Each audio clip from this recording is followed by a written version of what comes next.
welcome to our presentation. Today we will be showing you our product, which is a remote control that can open handicap accessible doors or any automatic door that is already on campus. It will do this very simply.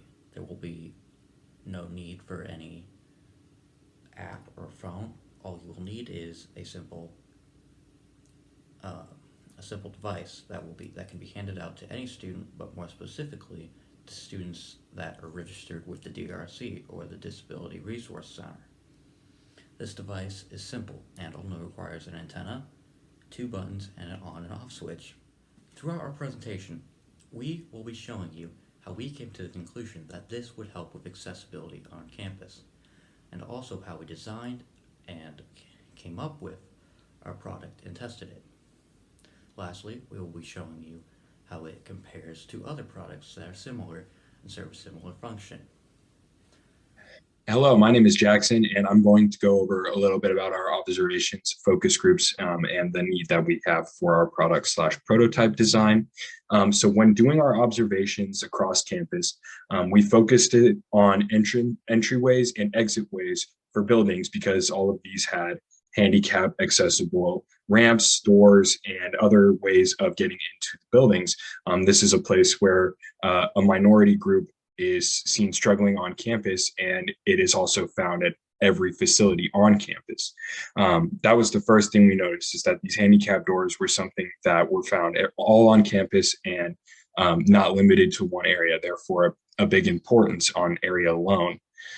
We found that when looking at these areas, these pictures are of WALK, actually, the William Active Learning Center, right out front, in front of the bell tower. There is very high foot traffic areas, especially when classes are getting out or classes are getting in around the 30-minute mark of each hour. There are high traffic scenarios, and all students, handicap or not, will use those handicap doors, pushing them open and then rushing through as a crowd. Instead of in the middle picture, you can see the intended design is the handicap doors have an in and out way on the right side, and the left is supposed to be for those who don't need the handicap doors, that left set of doors. But students of all background will use both sets of doors, not just handicapped students using that right set of doors. So this creates high traffic amongst those handicap doors, which inconveniences people who need to use those handicap doors, because now they're finding themselves amongst heavy traffic. And it also creates a dangerous situation in which they might be pushed along the flow of foot traffic into the building, and they can't take their time or assess their dimension in going into that door. That also comes from this inconvenience. If you look at the picture at the bottom there, the handicap buttons are always placed about a meter away from the door when it's open.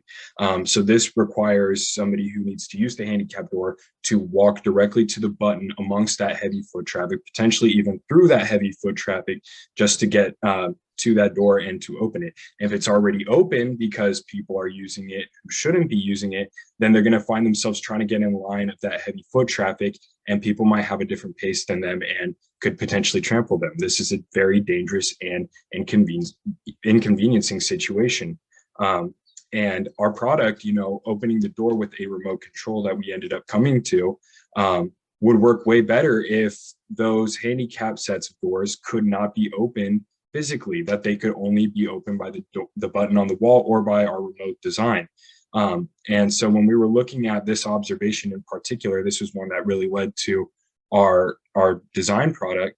The heavy foot traffic became too much of a danger that we could see. I mean, in that picture, that woman, for all we know, does not need to use the handicap door. She's going to physically open it.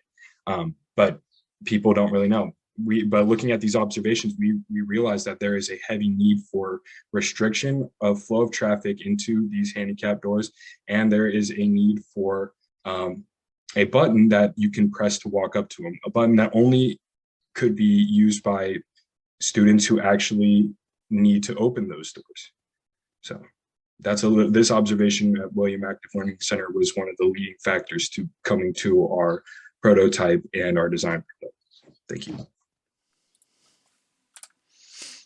Hello, I'm Zeke, and today I get to tell you about our group's construction, philosophy, stages, methods, and our final project. Rapid design is crucial to developing new products. In industry, at the end of the day, you have to be faster than your competition. With that in mind, our group went through 4 prototyping stages.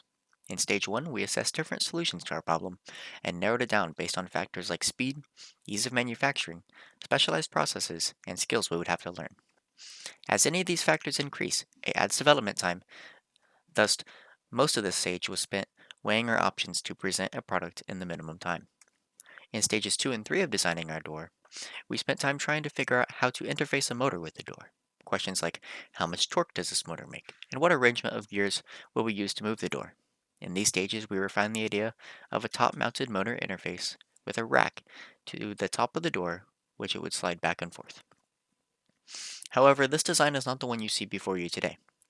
In the 4th production stage, we switched the door mechanism to be directly attached to a remote-controlled carriage. In this prototype, that carriage is a small RC car. We made this switch because it is much simpler than a train of gears and levers.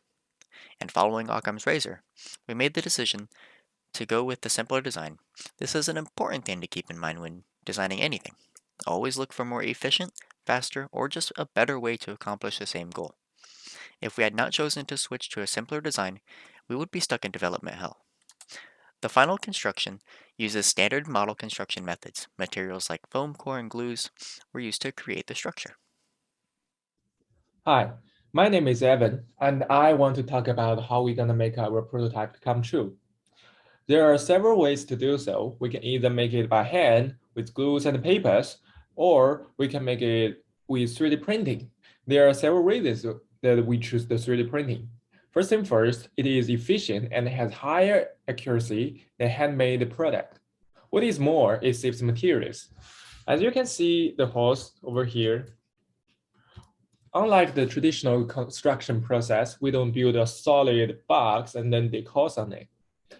Instead, in 3D printing, we separate the model into layers from bottom to top, and then it builds it layers by layers, right? It stacks on it. So all these holes will be available in the building process, which means there's no extra consume is included. And to do a 3D print, you need first get a 3D model. You can either download online or you can make one yourself. But you need to make sure the model has exactly the size that you want. Like here, I add some centimeter regulators, right? So after the model is done, you can just export it as STL file, and you should be able to print the model in labs around the campus. Hi, my name is Malnut, and I'll walk you through the test result and condition and why we should test it and what we tested. We have to test it because we want to know whether it is properly operating or not and whether it is safe for the public or not.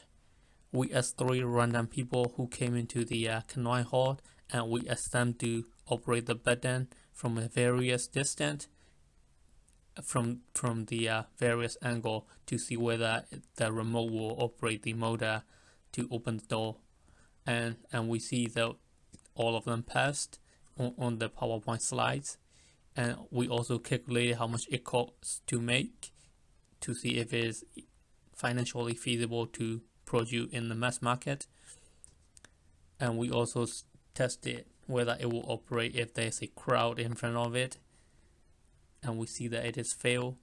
In this model, we can see that there is still room to improve in the future prototype, and maybe version 3.0, 4.0 would be better. Thank you.